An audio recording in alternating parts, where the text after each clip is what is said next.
Hello, എല്ലാവർക്കും നമ്മുടെ പുതിയ വീഡിയോയിലേക്ക് സ്വാഗതം. ഇന്ന് നമ്മൾ തയ്യാറാക്കാൻ പോകുന്നത് കോളിഫ്ലവർ കൊണ്ട് ഒരു കറിയാണ്, തേങ്ങ അരച്ച്. അപ്പം അതിനുവേണ്ടി കോളിഫ്ലവർ ഉപ്പും മഞ്ഞൾപ്പൊടിയും ഇട്ട് തിളച്ച വെള്ളത്തിൽ അല്പനേരം വെച്ചിരുന്ന് നമ്മൾ കഴുകി വൃത്തിയാക്കിയെടുത്ത കോളിഫ്ലവറാണ്.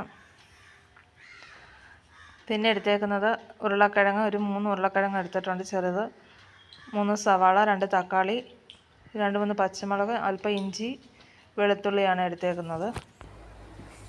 ആദ്യം തന്നെ നമ്മൾ പാൻ വെച്ചിട്ടുണ്ട്. ഇതിലേക്ക് ഓയിൽ ഒഴിച്ച് കടുക് പൊട്ടിച്ച് കോളിഫ്ലവറൊക്കെ ഇതിനകത്തിട്ട് വഴറ്റിയെടുക്കണം.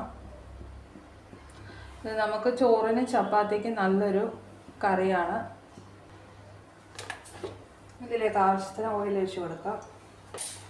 ഓയിൽ ചൂടായി വന്നിട്ടുണ്ട്. കടുക് ഇട്ട് കൊടുക്കാം.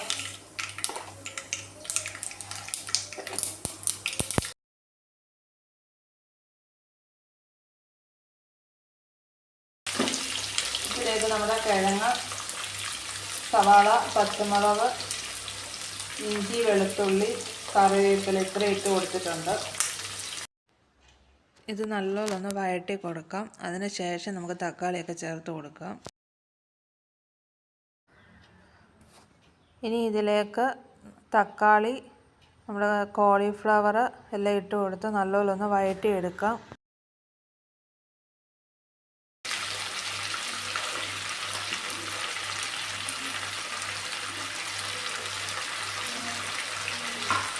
ഇതെല്ലാം നല്ലോണം വഴറ്റിയെടുക്കാം. ഇത് നല്ലപോലെ ഒന്ന് വഴണ്ട് വരണം. നമുക്ക് അടച്ച് വെച്ച് 5 മിനിറ്റ് കഴിഞ്ഞിട്ട് മസാലകളൊക്കെ ചേർത്ത് കൊടുക്കാം. വെജിറ്റബിളൊക്കെ വഴണ്ട് വന്നിട്ടുണ്ട്. ഇതിലേക്ക് ആവശ്യത്തിന് എരിവിന് ആവശ്യത്തിനുള്ള മുളക് പൊടി, മല്ലിപ്പൊടി, നമ്മുടെ വീട്ടിൽ പൊടിച്ച മസാലയാണ്. മസാലയും കൂടെ ചേർത്ത് നല്ലപോലെ മൂത്ത് വരുമ്പോൾ തേങ്ങ അരച്ച് വെച്ചേക്കുന്നത് ചേർത്ത് കൊടുക്കുക. മസാലയൊക്കെ മൂത്ത് വന്നിട്ടുണ്ട്. പച്ചമണമൊക്കെ മാറി. ഇതിലേക്ക് തേങ്ങ അരച്ചത് ചേർത്ത് കൊടുക്കുക. ആവശ്യത്തിന് വെള്ളവും ചേർത്ത് കൊടുക്കണം. നമ്മൾ തേങ്ങ മാത്രമാണ് അരച്ചെടുത്തേക്കുന്നത്. തേങ്ങ ചേർത്ത് കൊടുക്കുക. കറിയിലേക്ക് ആവശ്യമായ വെള്ളം ചേർത്ത് കൊടുത്തിട്ടുണ്ട്. ആവശ്യത്തിനുള്ള ഉപ്പ് ഇട്ട് കൊടുക്കുക. നമുക്ക് അടച്ച് വെച്ച് വേവിച്ചെടുക്കുക. ഇത് വഴണ്ട് വന്നപ്പോഴത്തേക്ക് പകുതി വെന്തിട്ടുണ്ട്. ഒരു 5 മിനിറ്റ് കൂടെ തിളപ്പിച്ചാൽ മതി.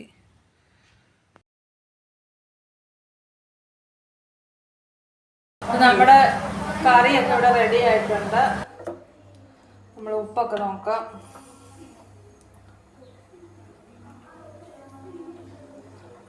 ഉപ്പൊക്കെ കറക്റ്റാണ്.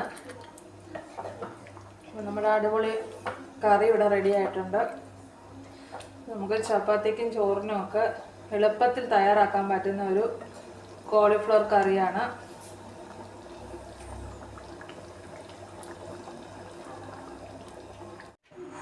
എല്ലാവർക്കും എൻ്റെ വീഡിയോ ഇഷ്ടമായ ലൈക്ക് ചെയ്യാനും ഷെയർ ചെയ്യാനും സബ്സ്ക്രൈബ് ചെയ്യാനും മറക്കല്ലേ.